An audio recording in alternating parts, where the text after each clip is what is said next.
traz, né, alguns trabalhos de psicologia evolutiva que falam justamente isso, que a nossa mente, o nosso DNA, ainda é de caçadores-coletores, porque faz muito pouco tempo que nós éramos exatamente isso, né, caçadores-coletores. E ele trabalha falando que nessa época, as pessoas até coletavam mais do que caçavam, né?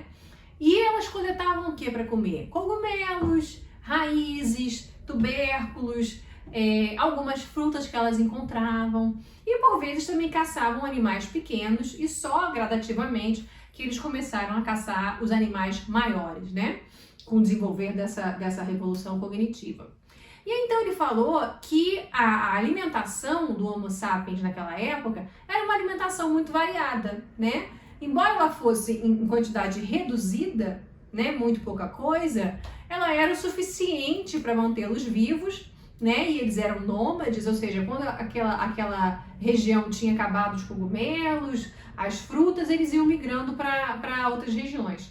E depois de um tempo, eles podiam voltar até para essa mesma região, porque ali esses alimentos já poderiam ter voltado, né? Sazonalmente. Então, ele fala que quando uma mulher daquela época, por exemplo, encontrava uma árvore carregada de figos maduros, figo é uma fruta bem docinha, né? Como era raro eles comerem algum tipo de açúcar, carboidrato, o que essa mulher faria, né? O que o DNA dela faria? Ela iria comer o mais rápido possível, a maior quantidade de figos que ela conseguisse, né?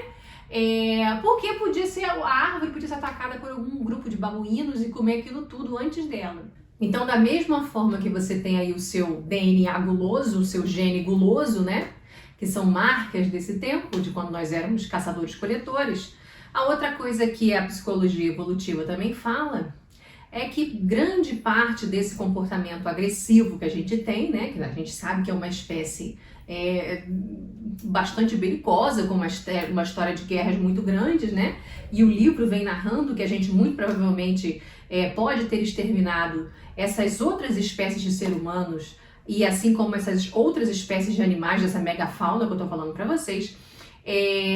Então esses psicólogos da evolução, eles falam que muito provavelmente o nosso cérebro, né, ainda é um cérebro de caçadores-coletores, né, amedrontados com hienas, leões e outros animais, e que nos foi dado em muito pouco tempo, como eu falei para vocês, a nossa evolução foi muito rápida, em muito pouco tempo nos foi dado muito poder, né, muitas armas e muito poder sobre o mundo, e com esse psicológico ainda muito assustado e amedrontado.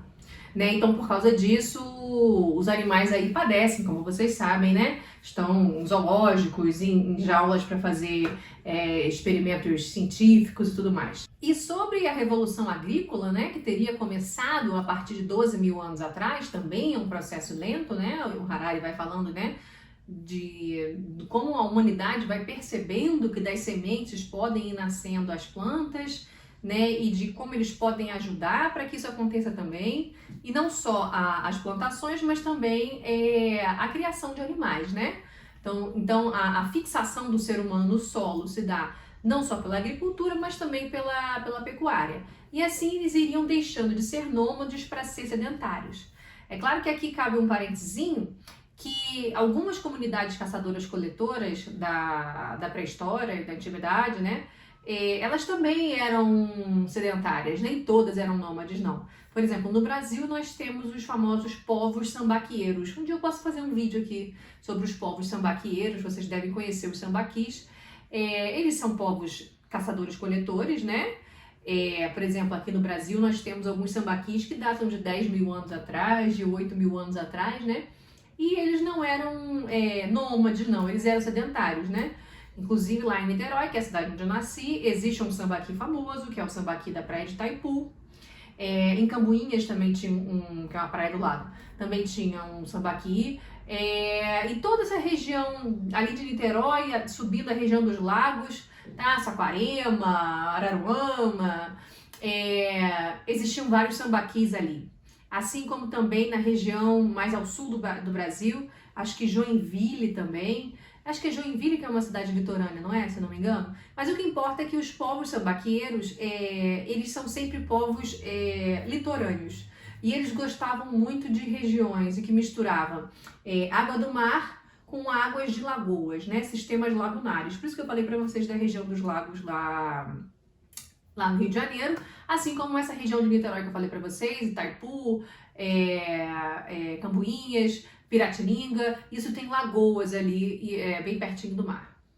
Então, só para falar para vocês que por muito tempo, isso é que eu achei legal do livro, por muito tempo, eu aprendi assim na escola, vocês devem ter aprendido também, todo historiador e todo antropólogo narrava a conquista da agricultura e da pecuária pelos seres humanos como uma espécie de conquista mesmo, né? De uau, grande benefício. E se vocês forem parar para pensar no número de pessoas que começaram a existir no planeta Terra, né? No número de sapiens que começaram a se reproduzir no planeta Terra por causa da agricultura, de fato foi um ganho muito grande, né? Um ganho para a humanidade, para essa espécie. Mas o Harari foi a primeira pessoa que eu vi que começa a contestar se isso teria sido tão bom assim para a espécie humana, no sentido alimentar, né, de riqueza alimentar, e também na própria felicidade dos seres humanos. É engraçado você pensar nisso, na felicidade dos indivíduos e não do grupo como um todo, na réplica, né, do DNA. Porque você, quando aumenta a população, você está tendo mais réplicas daquele DNA, né? Isso é sucesso evolutivo, né, de uma espécie. Mas ele está pensando na felicidade individual. E aí ele fala o seguinte, assim como eu falei para vocês que o provável surgimento do Homo Deus, essa nova espécie de seres humanos, ela, segundo Harari, ela é praticamente inevitável, ele falou que também a conquista da agricultura, esse processo lento do homem se tornando de nômade para sedentário e sabendo como plantar e como criar animais, também foi um processo que os humanos em pouco tempo se viram sem ter como fugir desse processo, né? Ou seja, também era um processo que não teria como evitar, inevitável. E aí ele fala o seguinte, que antes, eu não falei para vocês o que os seres humanos comiam antes, né, porque eles eram caçadores-coletores? Esses da Europa e da Ásia eu citei para vocês, os cogumelos, as raízes, as nozes, os figos, né, os coelhos que mataram, não sei o quê. Aqui no Brasil, os povos sambaqueiros que eu falei para vocês, comiam o quê? Peixes, siris, conchas, algumas frutas também, algumas verduras e tal. E como eu falei para vocês, era uma alimentação, embora era pouca, mas isso também é bom para a espécie humana que você não coma muito, né? Inclusive, novos estudos mostram que o muito comer inflama o corpo, né? Sobretudo quando você come muito carboidrato, muito açúcar, isso causa processos inflamatórios no corpo. Estudos indicam que quando você tem uma restrição alimentar, quando você come o mínimo necessário, mas claro que tem que ser o necessário, né, gente? Se você não for comer o necessário, você fica subnutrido, desnutrido, vai ficar ruim, né? Mas se você tem uma alimentação variada e de pouca quantidade, uma coisa assim, sick, né? Você vive mais e vive com melhor saúde. Inclusive, o Harari fala que na época dos caçadores-coletores, obviamente, como não existia praticamente medicina nenhuma, né, só uma erva ou outra que eles foram gradativamente descobrindo que servia para alguma doença, para alguma ferida, alguma coisa, as pessoas, né, quando tinham quebravam uma perna, coisa besta, caía, quebrava a perna, podia morrer disso em pouco tempo, né, dessa perna quebrada, porque podia inflamar, ou então cortou a perna com alguma coisa, né, com um pedaço de um galho, uma pedra, caiu, ralou feio, também podia infeccionar e podia morrer disso, né, então você podia morrer de várias besteiras, né, facilmente, assim como se você nascesse com algum problema que hoje em dia a medicina facilmente conseguiria tratar, ali você também poderia morrer. Mas ele comenta que se você, criança, conseguisse passar dessa primeira fase, né, esse início da vida aí, em que você estava correndo mais riscos, ou não sofresse nenhum desses acidentes aí que eu tô falando, ele fala que você podia chegar a uma idade avançada, né, 60 anos, 70 anos, né, eles veem alguns esqueletos e eles sabem, né, eles vão fazendo mais ou menos a média, que eles vão encontrando os esqueletos e vão fazendo a média etária, né? Então eles conseguem ver a faixa etária mais ou menos que você morria, a média, né? Normalmente essas idades não são muito altas, a média era morrer mais ou menos cedo. Mas eles veem alguns esqueletos de pessoas que tinham mais idade.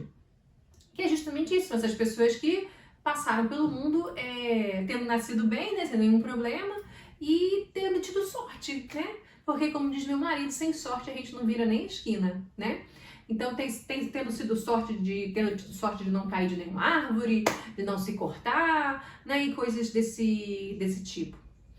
E aí, ele comenta que justamente essa saúde, assim, relativamente interessante que eles tinham, eles também veem pelos esqueletos que não tinha ninguém, assim, super subnutrido, sabe? Assim, nossa, como passavam fome. Não, é o que eu falei para vocês, comida pouca, mais variada.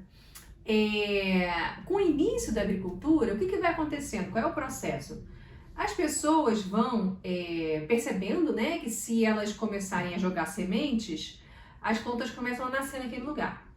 Depois elas percebem relativamente que, sei lá, arar o solo, né, pegar um arado e começar a arar o solo, ou seja, cavar buracos em linhas e jogar as sementes, depois jogar terra por cima, as plantas nascem ainda melhor, com mais força, com mais vigor.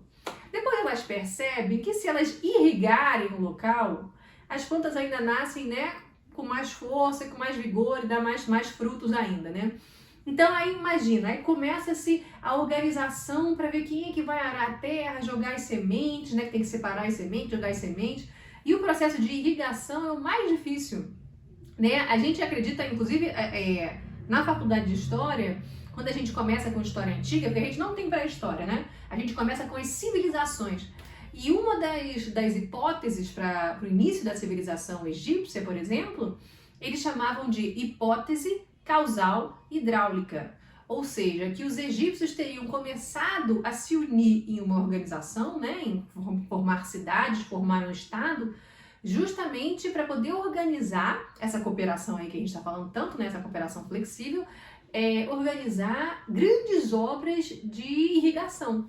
Porque vocês sabem que essa região aqui é uma região meio árida, né, meio desértica, né, mas que existem rios próximos, como o Nilo, por exemplo, o Nilo corre aqui, e eles teriam que fazer grandes obras de irrigação para poder fazer uns dutos, umas passagens de água que levassem água do Nilo até outras várias regiões, né, nesse local, para ir irrigando o terreno.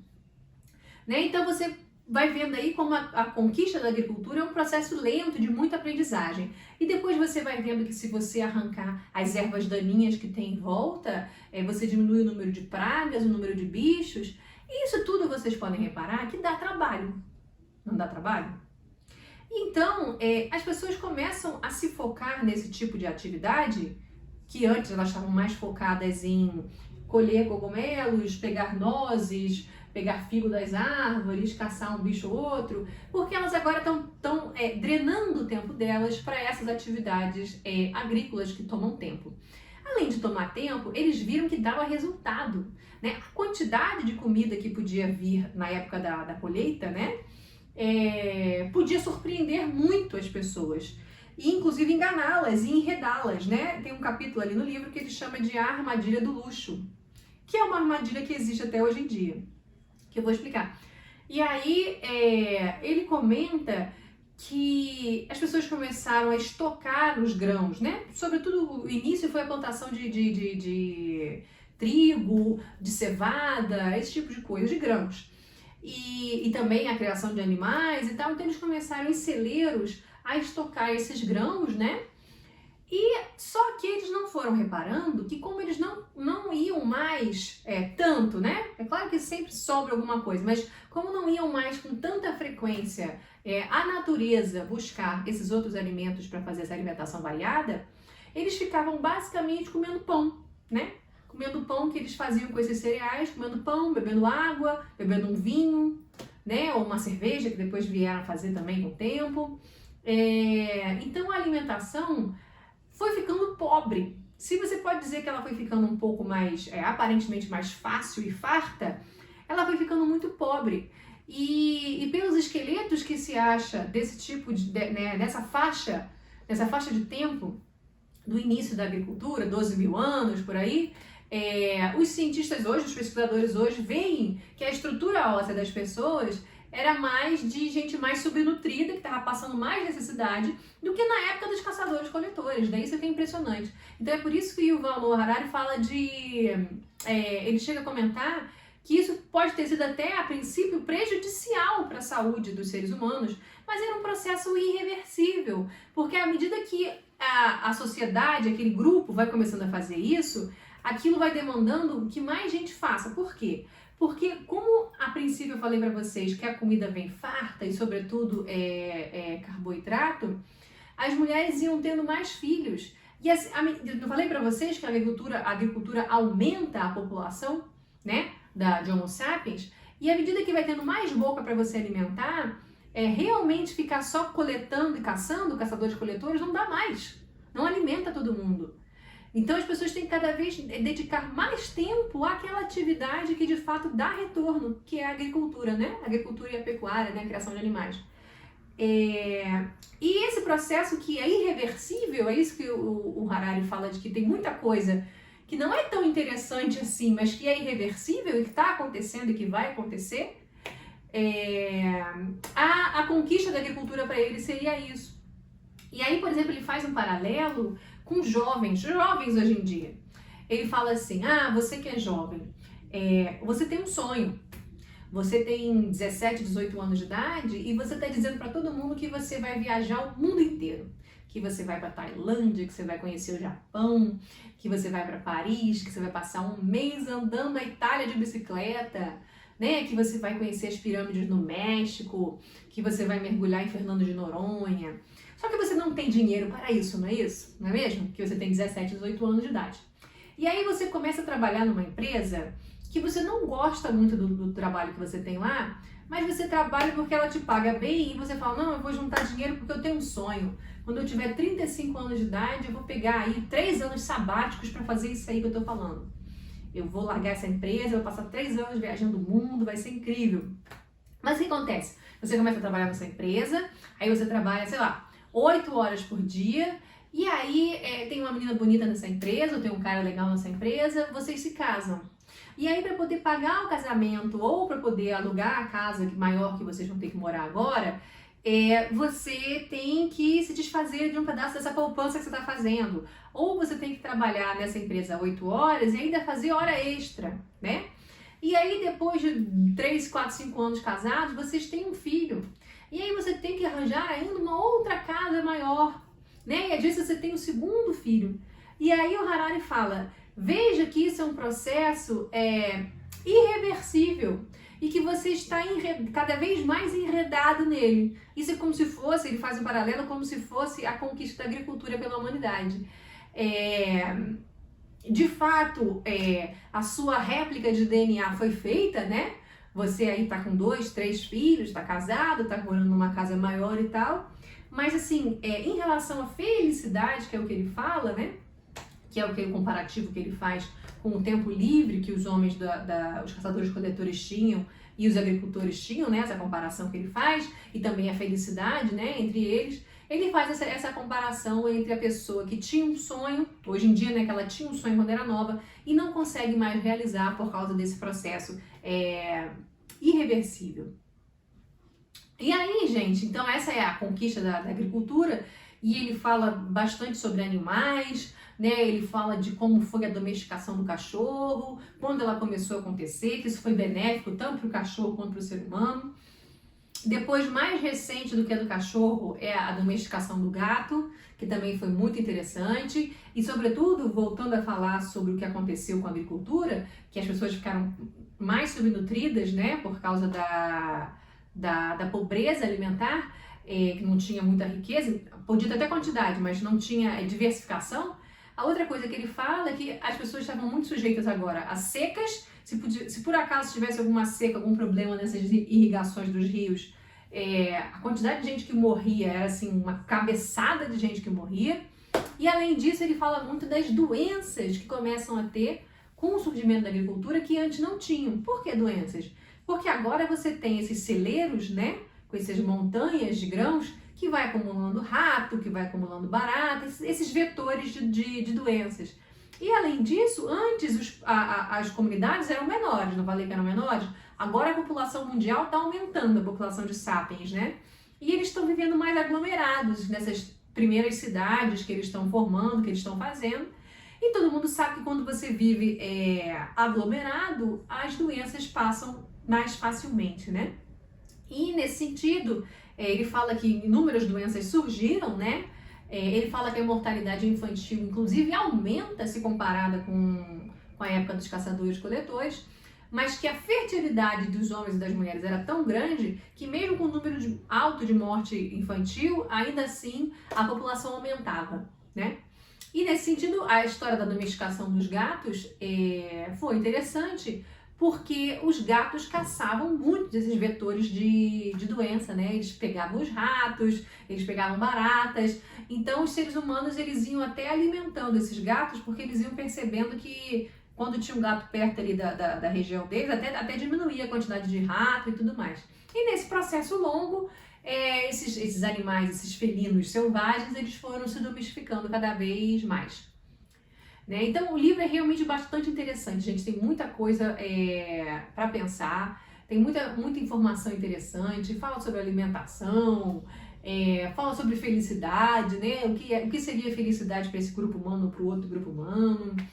Ele fala sobre o que teria acontecido com os outros humanos que existiram, o Homo erectus, o Neandertal, né? Ele inclusive faz alguns apontamentos que são bem interessantes, porque ele mostra que tem duas teorias, né? Que teria a teoria da substituição e teria a teoria da miscigenação, né? Do acasalamento entre sapiens e esses outros grupamentos humanos.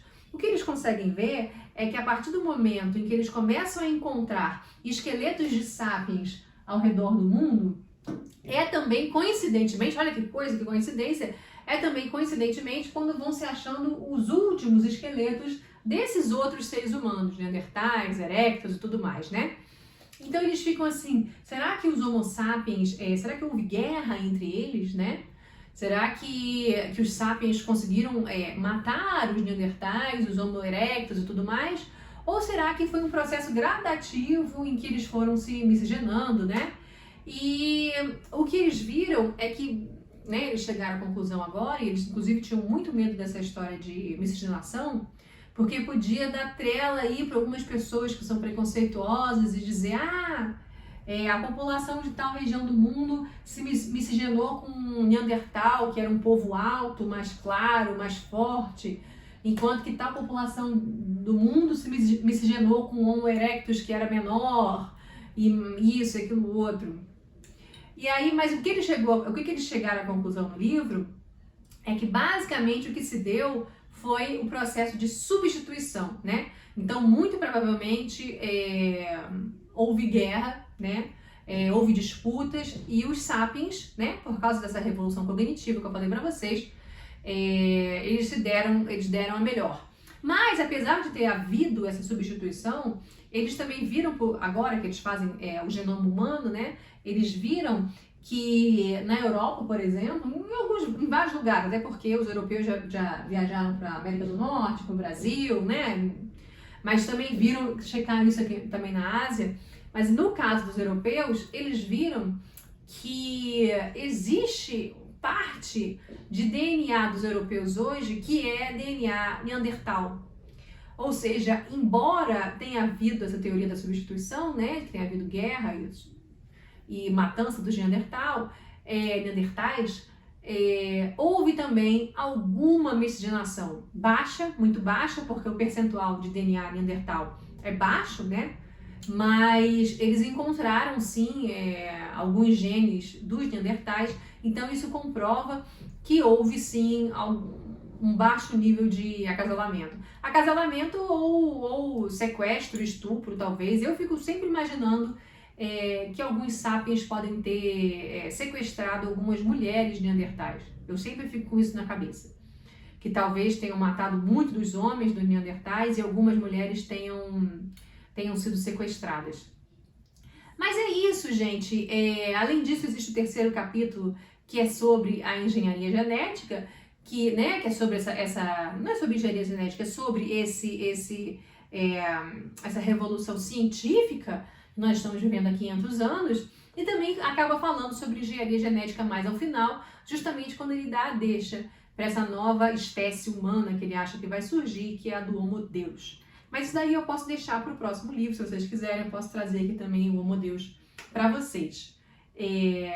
O livro é muito interessante, eu tenho certeza que a minha resenha aqui, o meu resumo, que deve ter dado mais de 1 hora, não deve? Não deve ter sido aí dos mais científicos, mas eu espero que vocês tenham gostado, tá? E voltem sempre aí no canal. Beijos!